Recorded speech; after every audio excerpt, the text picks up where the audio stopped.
Fala galera, beleza? Vamos falar aqui sobre cidadania italiana, nosso queridinho passaporte italiano, as 7 principais dúvidas no processo do reconhecimento.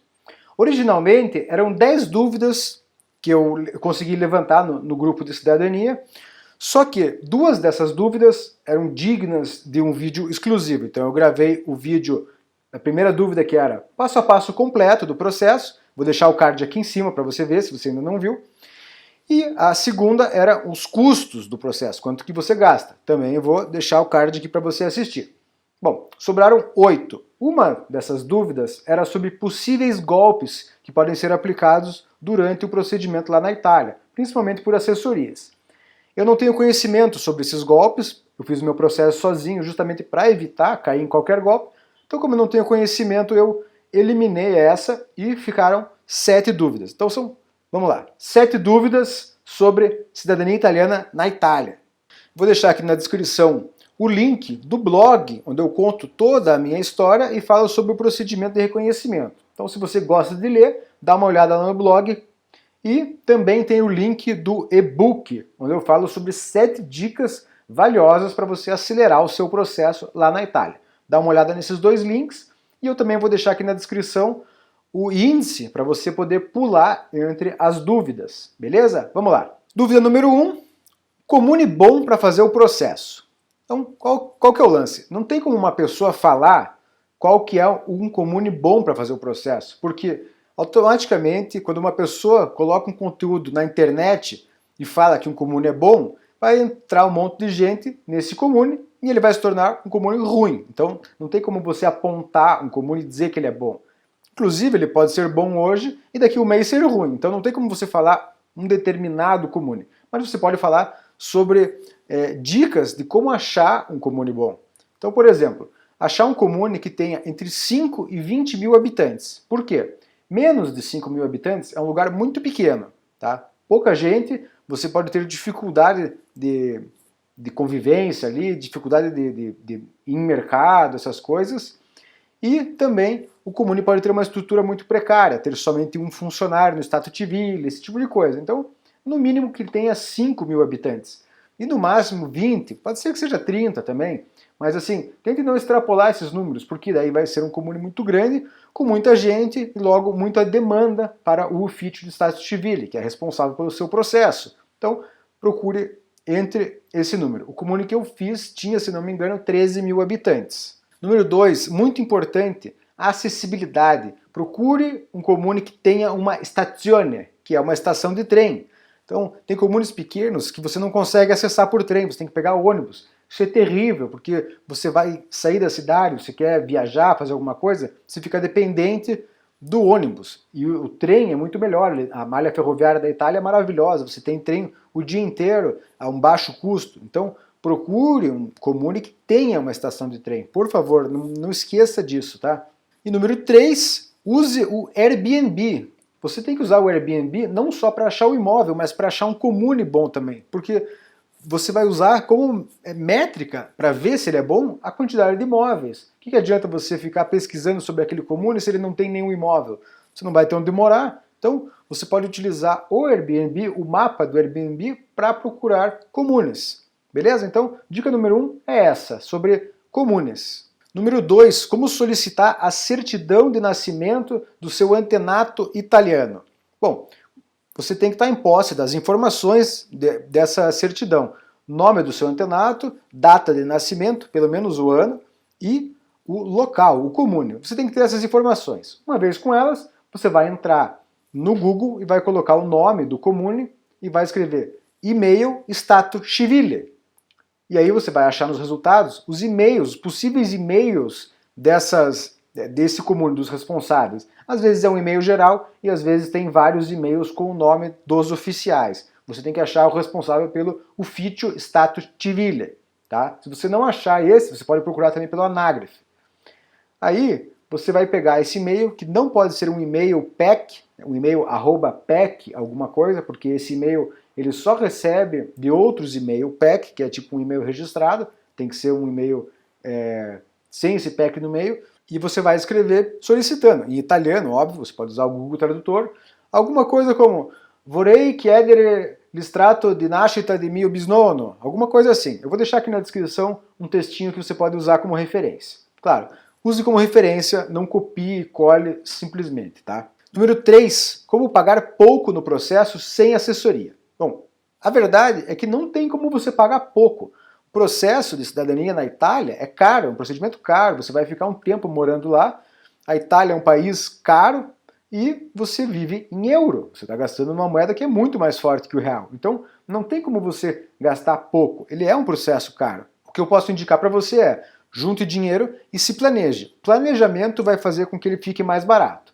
Inclusive, eu recomendo aqui que você veja o vídeo do passo a passo que eu já gravei e deixei aqui no card para você dar uma olhada como se planejar. Então, isso você tem que ter em mente que é muito importante, porque pense que você vai morar na Itália, você não vai lá assinar um papel e voltar para o Brasil. Você vai ficar morando, então faça o planejamento para que a sua estadia lá seja agradável. E esqueça essa ideia de gastar pouco. Você pode gastar menos, mas gastar pouco não tem como, tá? Eu vou deixar também no card aqui o vídeo dos meus gastos. Eu gastei quase 30 mil reais. Então isso não é pouco dinheiro, beleza? Número 4, como alugar um imóvel na Itália para fazer o seu processo.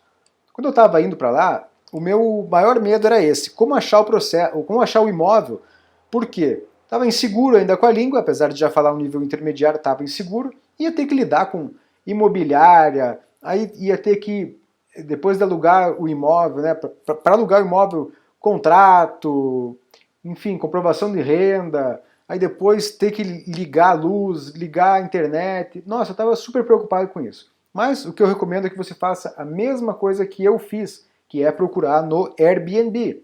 Por quê? Além de você não lidar com imobiliária, você lidar direto com o proprietário, que é muito melhor, você já lida aqui do Brasil, já consegue fazer uma comunicação daqui.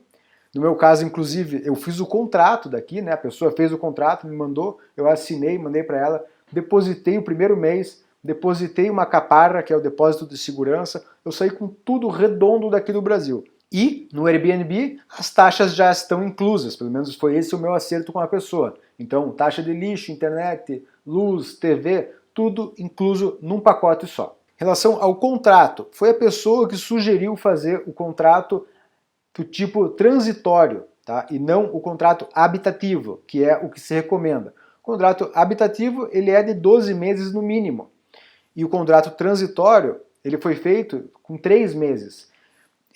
Dizem, pelo menos nos cursos que eu fiz, os vídeos que eu assisti, que o contrato transitório não dá o direito à residência. Mas a pessoa que fez o contrato para mim, ela falou, olha, eu já conversei com o setor Anágraf, que é o responsável pela residência, tá tudo certo, vai ser aceito para sua residência o transitório. Então eu tinha certeza do que estava acontecendo. Tá? Então se você não tem certeza, converse com a pessoa e se mesmo ela não souber te passar a certeza, se você mandar e-mail para a Anágraf, eles não te responderem com uma certeza, faça o contrato habitativo. Só que ele vai sair mais caro para a pessoa que te aluga, ela vai pagar mais impostos. Então, por isso, a pessoa optou por fazer o transitório para mim e deu tudo certo. O lance do depósito eu fiz da seguinte maneira. O primeiro mês de Acapar, eu paguei antecipado, eu utilizei uma plataforma chamada TransferWise, que é essa empresa aqui, ó, TransferWise. Você manda dinheiro do Brasil para o exterior com o melhor câmbio.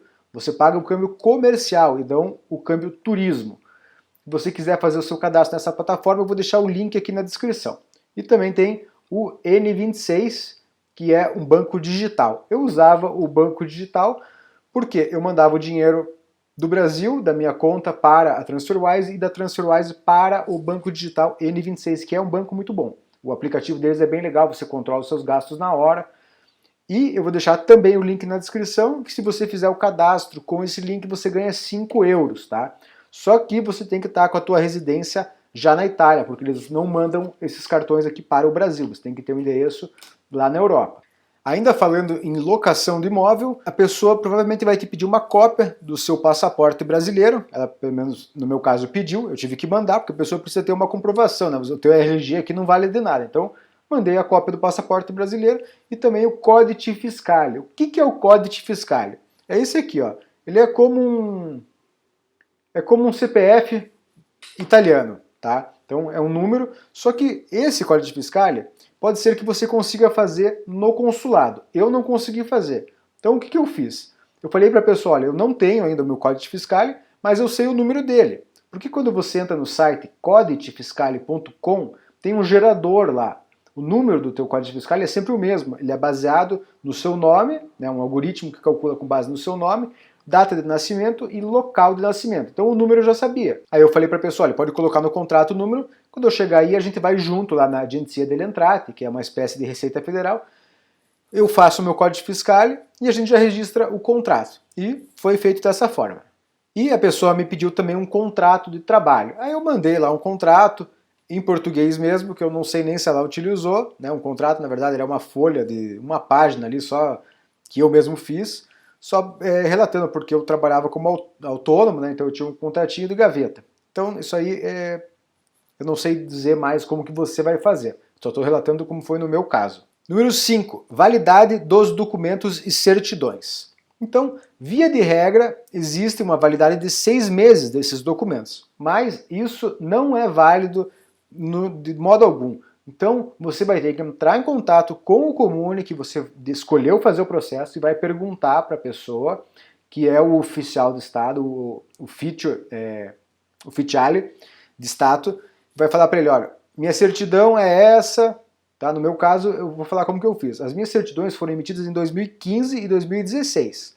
Só que eu fiz o apostilamento delas em 2019, 2 meses antes de eu ir para a Itália. Então o que eu fiz? Eu falei, olha, as minhas certidões são de 2015, mas o apostilamento eu acabei de fazer agora, são recentes, há menos de um mês. Mandei isso por e-mail. As pessoas, elas me responderam, né, a responsável lá, falou, olha, não tem problema, pode vir e fazer o seu processo. Então, não existe uma regra geral. Fala-se em 6 meses, existe essa validade nos documentos italianos, não nos brasileiros. Então, fala-se em 6 meses. Mas o ideal é você mandar por e-mail, tá? Então, tenha isso em mente. Mantenha essa relação de e-mail com o comune. Isso vai ser bom para você.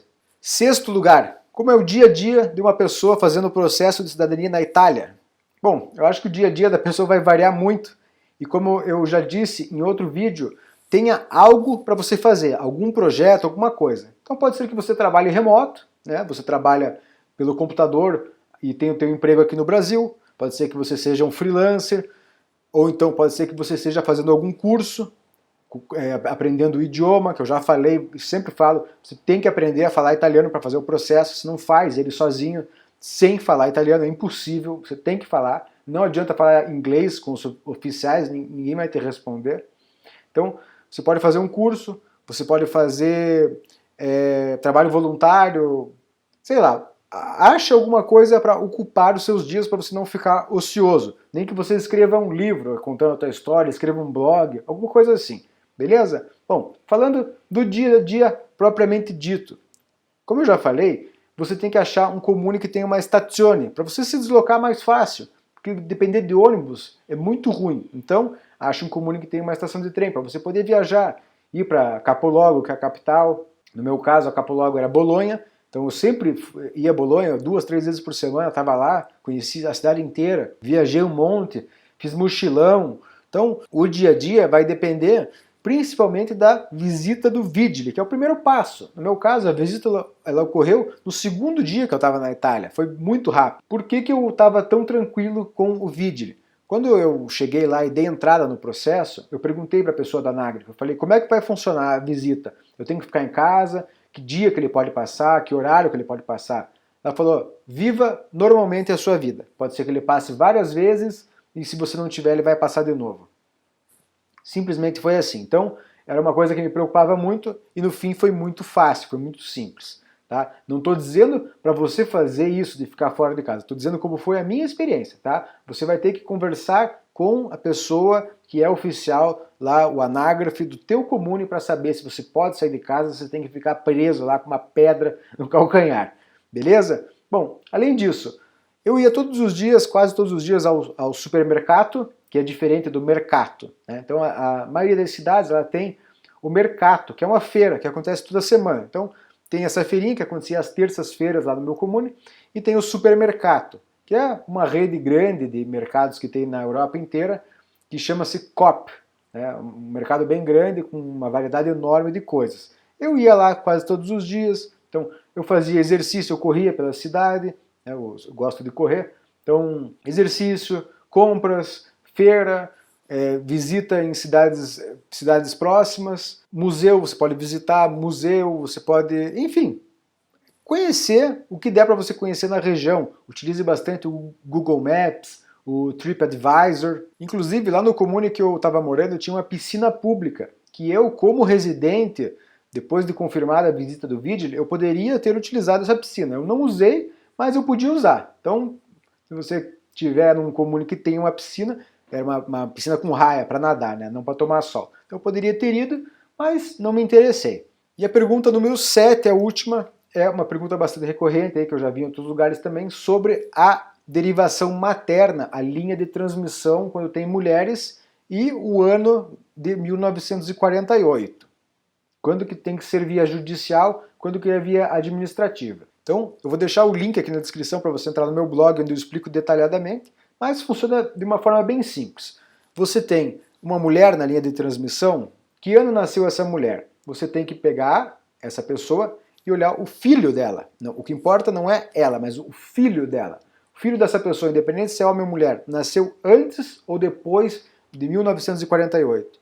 Se nasceu antes de 48, o seu processo vai ter que ser via judicial. Se nasceu depois de 48, via administrativa. Beleza? Então, para quem precisa fazer via judicial, eu não tenho conhecimento. Infelizmente, eu só trabalho com a via administrativa. Se você tiver alguma dúvida, alguma outra dúvida que eu não elenquei nesse vídeo, pode deixar na descrição, que eu vou ter o maior prazer em responder. Se for digna de um novo vídeo, eu faço um novo vídeo, vou ter o maior prazer em fazer mais um vídeo. E, por favor, deixe aqui aquele like se o vídeo ajudou. E se cidadania italiana na Itália te interessa, se inscreva aí no canal. Beleza? Obrigado e até a próxima!